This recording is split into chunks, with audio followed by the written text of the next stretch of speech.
We chase down vehicles stolen from Canada that end up in West Africa. Okay, this is wild. There's a car with a Quebec license plate on the road. The owners of stolen cars are stunned by the lengths we've gone to. We have been to the dealership that your car was last seen at. And they wonder why Canada has let things get so bad. From Canadian driveways to the streets of Ghana, David Common breaks down the workings of a vast criminal network that seems to see this country as a target ripe for the picking. There we go. Here's an ownership. North York, Ontario. We're in West Africa. Yep, what could I see? There's the original Quebec license plate. Every one of these vehicles ripped off and shipped out. All right. This is stolen from? Canada. From Canada? Yes. Ending up sold abroad in places like Ghana. And how many Canadian cars have you seized that are just in this lot? For the 2 months, I think we've seized more than 40 cars. There are clues to the original owners, from stickers to a snow brush. Oh, even better. Canadian flag. And in one car, a phone number for the original owner. Might be too early for a phone call, or maybe looking at a number they don't recognize. Hello? Hi, is that Leonard? Yeah. Leonard, this is going to sound like a really weird call. My name is David Common. I'm calling from CBC News. We're doing an investigation into stolen vehicles, and I'm pretty sure I'm sitting in your once stolen vehicle in West Africa. Yeah, I'm in West Africa. No way. Yeah. Yeah. Do you mind if I FaceTime you? I don't mind at all. Does this look like your car? That's it. That's it. It was stolen September, October of last year. And what happened? So we were going out that day in the morning. My wife went out to get in the car, and it wasn't in the driveway. When we checked the camera, the video from the camera from the Ring doorbell, at about 3 in the morning, you see a car and 2 guys pull up towards the driveway. And about 4 minutes later, the light goes off. They're gone. The car's gone from the driveway. I know this is probably not the call you expected today, but your ownership is still in the glove box. Here's your car. There's a car that still has a New Jersey license plate on it. There's a car stolen from North York over there. I can't believe it. And my documents and everything are still in there. Yeah. That is crazy. Crazy indeed, but Len is hardly alone. Eastbound 47, about 190, 200. Auto theft in Canada has never been this bad. High-speed chases, home invasions, violent carjackings, but rarely do the bad guys get caught. Last year, they stole 27,000 cars from the Greater Toronto and Hamilton area alone, one every 17 minutes. A large portion of them are actually leaving the country. You'll see about 80% of them going out through the ports. Detective Mark Haywood of Peel Regional Police is one of Canada's foremost specialists on theft for export. Much easier to sell 15 cars on the black market than it is to sell 15 keys of cocaine or 15 illegal guns. And they're seeing that profitability. Just how big? Deputy Chief Nick Milinovich. Last year in 2022, there was over $1 billion worth of vehicles that were stolen across Canada. And it's now one of the top 3 funders of organized crime. So it's big business, big profit for them. Huge, huge. This was the spot it was stolen from? In Oakville, Ontario. It was parked right here. We arrived home from Greg and Lynn Gannett became just the latest of their neighbors to be targeted. We walked outside and the car was not there. They just drove it away, basically. Like it was amazing actually how quickly they were able to steal it. So smoothly, the thieves only barely triggered this motion capture camera. When police arrived, they told them the car's gone forever. It's probably already on its way to Montreal, going to Africa or some other foreign country. Yeah. After a steal, thieves move cars quickly to shipping containers where GPS tracking is muffled, then placed on tractor trailers or rail lines to the Port of Montreal. What countries are those cars ending up in? Several. We're seeing a lot of them go to the UAE, to Dubai. There's Nigeria is a hotbed for that. Ghana is another place that they're showing up in. It's scary and increasingly violent. But we've come to Greg and Lynn because of a stunning discovery. We think we found your car. Wow. We believe we found your car located in the West African nation of Ghana. Wow. Oh my goodness. Wow. And it's for sale. Oh, well, isn't that interesting? So here's the next thing. We're going to actually try to see your car. Oh, wow. We're going to go to Ghana. Excellent. It is a long journey into a world full of snatched cars. This vehicle reported stolen in Ontario, stolen from Saint-Laurent, Quebec. Ottawa, Ontario. In 2023, this vehicle, stolen in Ontario. Cars seized by Ghana's Economic and Organized Crime Office. We are doing all that we can to ensure that at least, if not to eradicate all, we can actually bring it to the barest minimum. Alex Lindsay runs surveillance for the office. Even he admits all this is just the tip of the iceberg. I think the Canadian courts need to be more proactive in trying to stop it before even it gets down here. Okay, this is wild. We're just driving along through traffic. There's a car with a Quebec license plate on the road in front of the organized crime authorities, just driving along. That car bails from traffic, quite possibly a new arrival. Just take a look as we slow drive past all the used car dealers. Is it very likely these vehicles we're seeing are stolen? Yes. They are? Yes. Yeah. Yes. Okay. Indeed, Lexus, Honda, Dodge Rams, Toyota, some of the most stolen vehicles in Canada now here for sale openly. Even law enforcement has to be careful. They have issued threats to officers that the next time probably we come to retrieve cars, they are going to fight. So we have to be very careful driving So we by. have to be very careful. Back at headquarters, we sit down with the office's deputy director. We do encounter some few resistance. Abdoulaye Bashirou Dapila tells us how they know which vehicles to seize based on intelligence from the FBI. So the situation we have with respect to these vehicles is such that, yes, we are collaborating with the FBI. The FBI has given us evidence that the vehicles were stolen from Canada and then the United States. Dapila says he needs Canada to step up to stop the flow in the first place. It sounds to me like Canadian law enforcement, in your mind, could be doing a lot more. Yes, no Canadian agency except through the FBI has approached us directly or made a formal complaint to us directly. We've tracked Lynn and Greg's car to this lot in Ghana, and we're going looking for it. We understand that there was a vehicle that was reported stolen from Canada that ended up at this dealership, at this lot. The workers get agitated quickly. Do you sell stolen vehicles here? But the lot is full of the most stolen vehicle types in Canada. Do you mind if I look at the VIN numbers and just see? They push back and approach our camera operator. Why are you taking pictures of the place? I'm filming my journalist. No, you don't have the right to take the pictures here. Because, like, if I look at this Acura, like, this is the kind of damage that happens when they put them in shipping containers when they're stolen.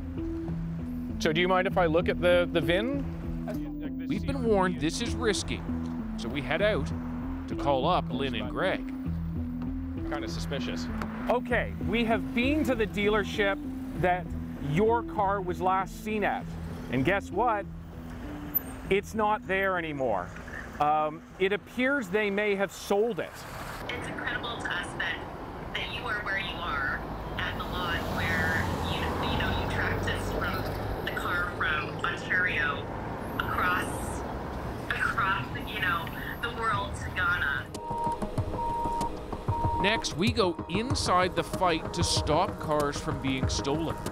We've just retrieved one of those vehicles back from them. We've caused the disruption, and that's the goal.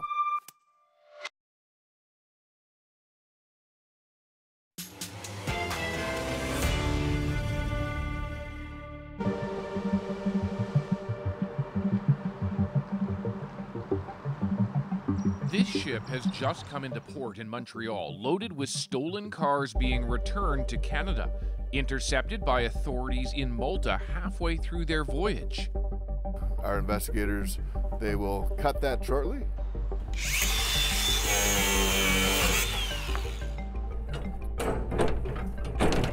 The Range Rover by Land Rover is the first vehicle. A shopping list of the most stolen vehicles. Looks like they've taken care and it's in good shape.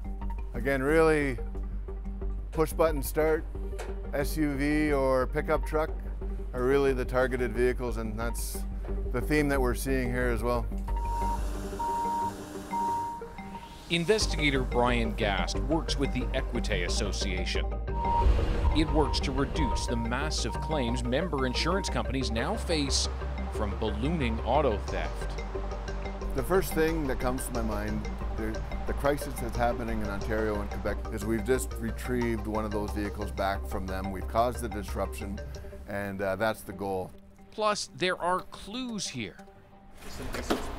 Out of the shipping containers, vehicles get a more forensic examination. So we're just looking at any of the damage that they made to steal the vehicle, looking to see how the vehicle was stolen. This was an onboard diagnostic port attack, or OBD. They remove that part to get access to the computer of the vehicle to reprogram the key. So it's a reprogramming theft. And then we have relay attacks, where you have somebody at the front doorbell or in front of your residence with what looks to be an antenna. They're trying to intercept the radio frequency between that key fob and the vehicle. Okay. So how many times has your car been stolen? 3 times. Over how long? We originally met Natalie Cara after the first theft. Here it is, a suspected relay attack in her driveway at home. The car was recovered thanks to a GPS system on board. Months later, she looked out the window at work. Here. And you're watching them steal your car from that window. Yeah, correct. 3 men, 1 getaway car, and Natalie confronts them. I'm looking and I'm like, no! And I'm coming out and yelling at them. I'm like, what are you guys doing? And they got afraid. So one of the guy went into the car, and I was face to face like you and I. Like this close? This close, even closer. And then I said, and all hood, black jeans, hood, and then the mask. And then he said, sorry. He said, sorry, jumped in the car, and then off they went. Looking at the damage, this is the newest form of theft. Under that damaged wheel well is the CAN bus. Thieves connect to a port there and can quickly unlock and start the car. It's a weak point. Yeah. And I asked Lexus what they're doing about this, and they're working on it. We hear that from a lot of automakers. Yeah, they're working on it. Well, Natalie's story isn't over yet. She brings her car here for repairs, but her in-car GPS system then alerts her the car's on the move. And an hour later, I got the manager of Lexus calling me and saying, you know, your car got stolen overnight. But it's this car. Yeah. Recovered again. Thanks to the GPS system the thieves failed to deactivate. You know, the reward's very high and the risk is very low. We have anecdotal stories of people who have stolen cars, walked out of court, and stolen another car in the same parking lot. So, you know, the risk there is not what it needs to be. How good a job do we do in Canada combating auto theft? I don't think we do a very good job. Michael Rotha represents leasing and finance companies who are urging widespread action now. In the last 5 years, there's been a 300% increase in auto theft in the GTA. 300%? 300%. What's going on? From our perspective, it's a lack of enforcement. He wants Canada's antiquated system of tracking exports improved, plus far more inspections of containers leaving ports. And then obviously resourcing Canada Border Services so they have more agents. In some ports they have maybe 1 or 2 people that are tasked with this, and also more scanners for the containers as they go out. We've become a global donor in stolen vehicles. When you compare certain brands, there's more cars being stolen in Canada than there are being in the US. Given that they're 10 times the size, that gives you the sense of the magnitude of this issue. There is an element for industry, the auto industry, to play in the issue of auto thefts. Making it harder to steal. Absolutely. I think consumers really need to do their due diligence. Vote with your dollars is a very, very simple concept, right? We look at safety ratings, we look at performance stats, we look at, the style of vehicle. Included in that conversation should be the security of that vehicle and your ability to prevent it being stolen. So, David, it surely seems like there's a lot of stolen Canadian property overseas. What are the chances of getting it back? Well, Adrienne, getting cars back is actually a real challenge. So if you think about those vehicles that we saw in Montreal, they were still in containers when authorities in Malta found them and turned them around back to Canada, part of an intelligence sharing network that we have there. But when it comes to West Africa, it's a totally different story. So in Ghana, someone would actually have to put those vehicles into a container, get them to a port, get them on the ship, and send them to Canada. Who's going to pay for that? The insurance companies own the vehicles, but is it financially worth it? Not always. Then there's the question of just connections. Canada does not have the pull that it might need to get vehicles back. So the Equite Association, for instance, has been trying to get back dozens of vehicles from Nigeria for more than a year. No luck. All right, that's David Common breaking it down for us. Coming up, a passion project for a good cause. The biggest one, the Sports Center, it's got 4,200 bottles plus in it. Step inside Hannah's Bottle Village in our moment.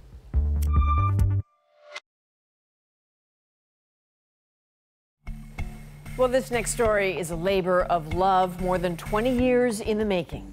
Gare Gillis of PEI has built an entire village using over 28,000 glass bottles. So it's become quite a tourist attraction, and this weekend he surpassed $100,000 in donations, every cent going to the IWK Foundation. That's a charity focused on women and children's health. His generosity is our moment.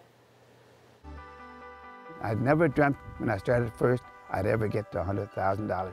And now Saturday morning we're going to pass $100,000, and then I'm going to set the bar at $150,000. And maybe when I get there, $200,000, who knows? I started in 2002, church. And you look here, you can see across in the back wall there. See it there? Then the store the next year, then the schoolhouse the year after. Named after our oldest grandson, Cameron Allen Davies. At that time, people would be stopping in and suggested I should open for a business. But I said, what better place to fundraise than for the IWK? Because it gives a lot of kids a second chance at life, so why not? And every cent goes to them. The biggest one, the Sports Center, it's got 4,200 bottles plus in it. Oh, it's a hockey rink. And I've used 28,000 bottles, okay? And I never drank one. I got to add that to it because I've been sober for 47 years. When I leave this world, I'll have a good feel that I've done something good, you know? Yeah. Yeah, he sure did. So Gare says he will do this for the rest of his life. And by the way, in that Sports Center, you might have seen a lot of Montreal Canadiens logos. He says it will only be Canadians. Do not ask him for the Maple Leafs logo. Won't ever happen. Thank you for watching us. To watch anytime, you can download the free CBC News app and subscribe to the National's YouTube channel. I'm Adrienne Arsenault. Take care.